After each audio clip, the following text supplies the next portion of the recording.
I guess I'm audible. Yeah. Good morning, all my friends. Warm welcome to AGS Broca and Vanik. आपण जी series continue करतोय किंवा आपण जी आता series ज्याच्यामध्ये आपण वर्ब्स आणि टेन्सेस त्यांच्या विषयी आपण काही गोष्टी जाणून घेतोय बेसिक्स पासून ऍडव्हान्स पर्यंत. त्यामध्ये आपला आजचा नेक्स्ट टेन्स आहे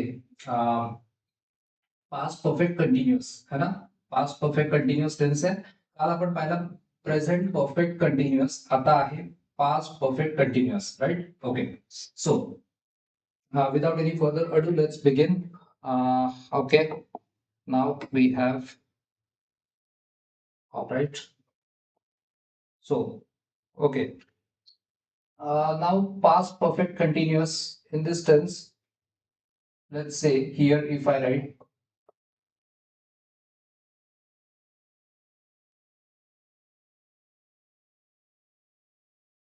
past perfect continuous tense.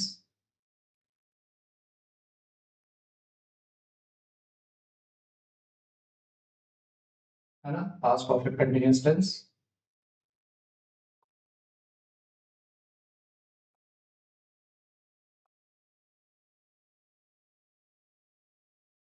To study.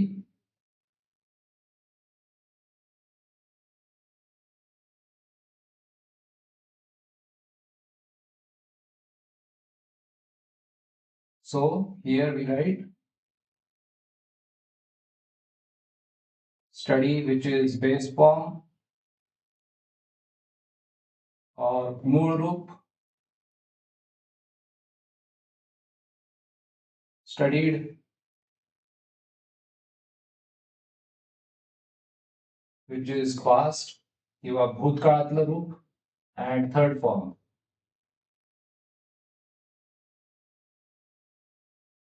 which is participle. Right? Okay. आता आपल्याला एक काम असं करायचं आहे आज की आपण हे समजून घेऊया की आपण we will go as per the time line.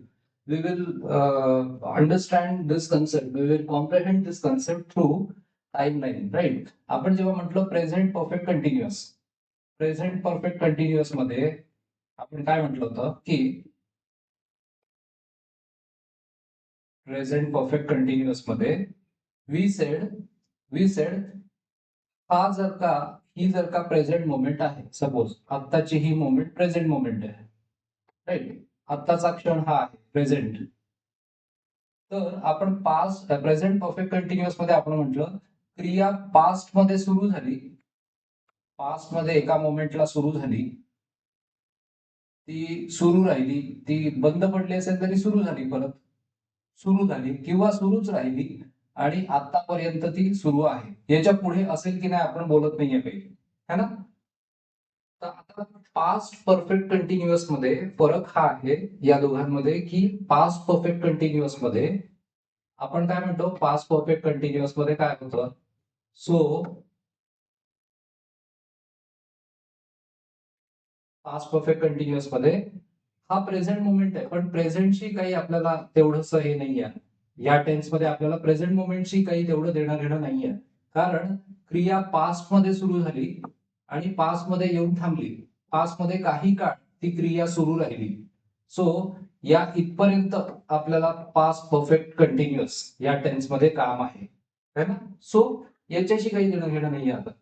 याच्याशी प्रेझेंट परफेक्ट कंटिन्युअस मध्ये होतं, सुरू झाली आणि बोलते वेळीपर्यंत ती सुरू राहिली आहे. याच्यामध्ये पास्ट मध्ये सुरू झाली, काही काळ सुरू राहिली आणि ती पास्ट मध्येच थांबली आहे. राईट?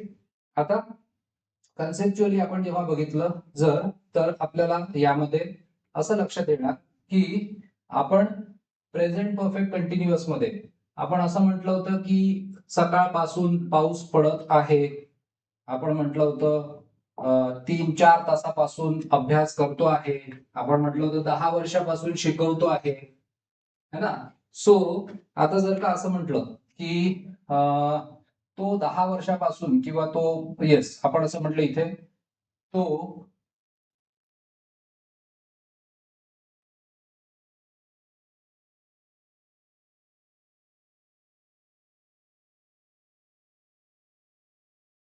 10 वर्षापासून शिकवतो आहे असं म्हटलं.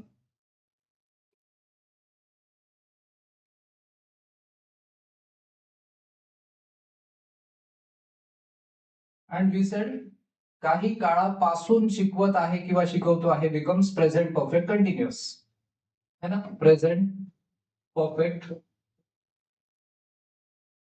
कंटिन्युअस. आता पास्ट परफेक्ट कंटिन्युअस मध्ये असं होतं की तो 10 वर्षापासून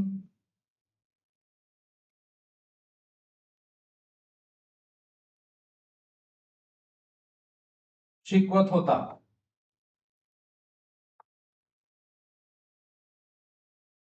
आणि इथे याच्यामध्ये अजून एक गोष्ट ऍड येते. समजा आपण म्हणू शकतो की 2021 सालापर्यंत 2021 सालापर्यंत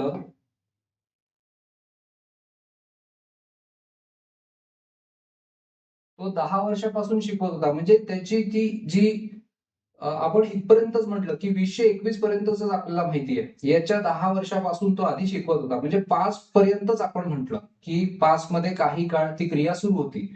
सो आता आपल्याला एक काम असं करायचं आहे की आपण जर का म्हटलं की काल काल 6 वाजता समजा आपण म्हटलं तुम्ही काल तुम्ही फोन केला काल तुम्ही कॉल केला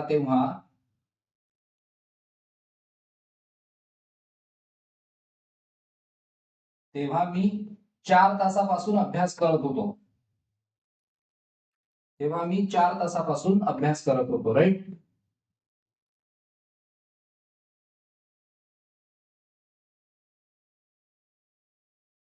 4 तासापासून शिकवत होतो समजा.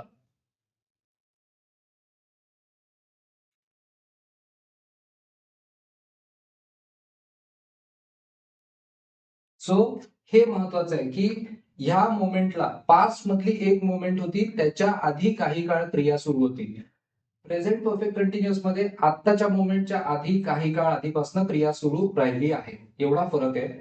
आणि दुसरा म्हणजे आपला जो सिंटॅक्सचा फरक आहे तो कोणता आहे, तर सिंटॅक्सचा फरक असा आहे की आपण प्रेझेंट परफेक्ट कंटिन्युअस मध्ये have has been plus I N G असं म्हणतो आणि पास्ट परफेक्ट कंटिन्युअस मध्ये had plus been BWN plus I N G है ना.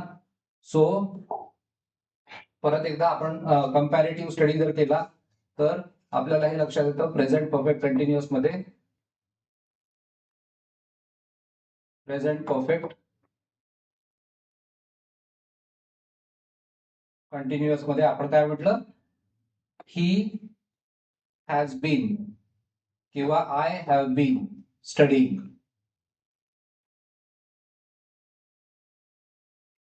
आणि मग जे काय असेल म्हणजे फॉर 2 अवर्स किंवा सिन्स 7 इन द मॉर्निंग. आणि पास्ट परफेक्ट कंटिन्युअस मध्ये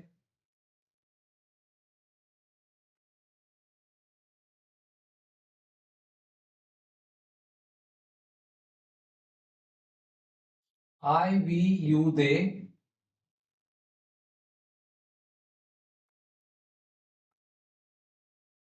Sameer and Rahul had been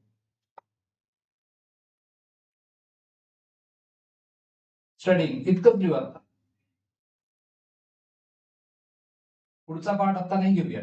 sorry, studying. So I we you they Sameer and Rohan had been studying. आणि ही शी इट याच्यामध्ये पण सेम हॅड बीन, सगळ्यासाठी हॅड बीनच. त्याच्यामध्ये आपण म्हणू शकतो की ही शी इट सगळ्यासाठी हॅड बीनच येणार, सगळ्यासाठी हेच येणार. एवढ्या सगळ्या सब्जेक्टसाठी सेम हॅड बीन स्टडीइंग सगळ्याला. राईट. आणि आपण हे मराठीत कसं म्हणणार ते एकदा बघूया. मी मुद्दाम खूप मल्टिपल टाइम्स हे सांगतो आहे कारण आय नो दॅट बऱ्याचशा स्टुडंट्सला हे बेसिक्स लवकर लक्षात येत नाही, म्हणून मल्टिपल टाइम्स, 1 वेळा 2 वेळा 3 वेळा 4 वेळा आपण हे परत परत घेतोय. सो इथे आपण म्हणतो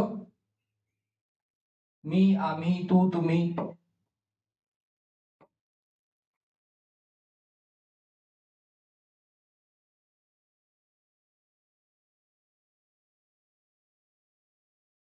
त्यांनी, तिनी.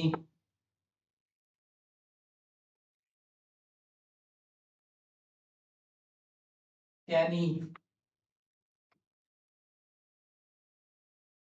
किंवा मी, आम्ही, तू, तुम्ही, ते, तो, ती, ते, तो, ती.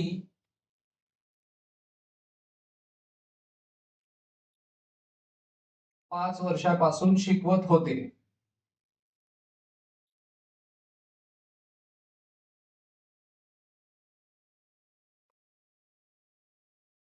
हे सगळे सब्जेक्ट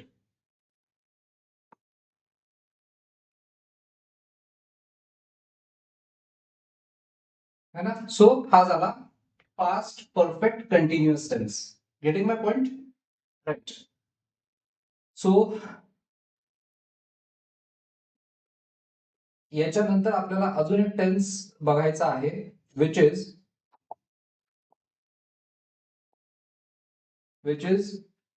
फ्युचर परफेक्ट कंटिन्युअस, है ना. Future perfect continuous. आणि याच्यामध्ये इतकंच लक्षात ठेवायचंय, आता सध्या एवढंच लक्षात ठेवायचं की फ्युचर परफेक्ट कंटिन्युअस मध्ये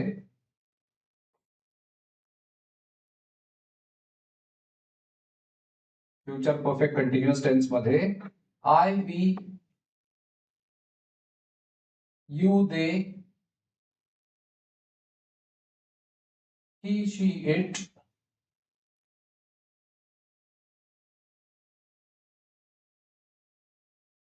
समीर, समीर अँड रोहन एवढे सगळे सब्जेक्ट यांच्यासाठी इतकंच लक्षात ठेवा, विल हॅव बीन स्टडीइंग.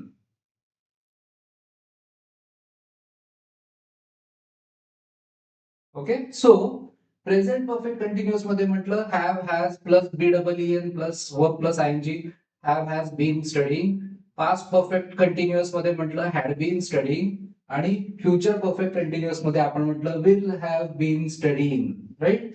ह्या फॉर्मॅट मध्ये, या सिंटॅक्स मध्ये गडबड झाली की ते ग्रामॅटिकली चुकतं. आणि जर का ही, if you don't know this concept, if you are not aware of this concept, it reflects in the way we speak, right? If we don't know this, it is going to reflect in the way we speak, it is going to reflect in our speech, and the person next to us, our listener, he is going to, catch us, he is going to know that we are not aware of this language, right? That is why it is said, you practice tenses, you understand the concept of the tenses, you understand the logic why these tenses are built like this, then you are free to use them like any in any manner as you want. And plus another advantage is your basics, once your basics are in place, people won't be able to find the basic grammatical mistakes in your speech, right? That is what required, that is what's required. Or a second benefit is, if you are preparing for any competitive exams, then in that case, whatever questions you have to solve,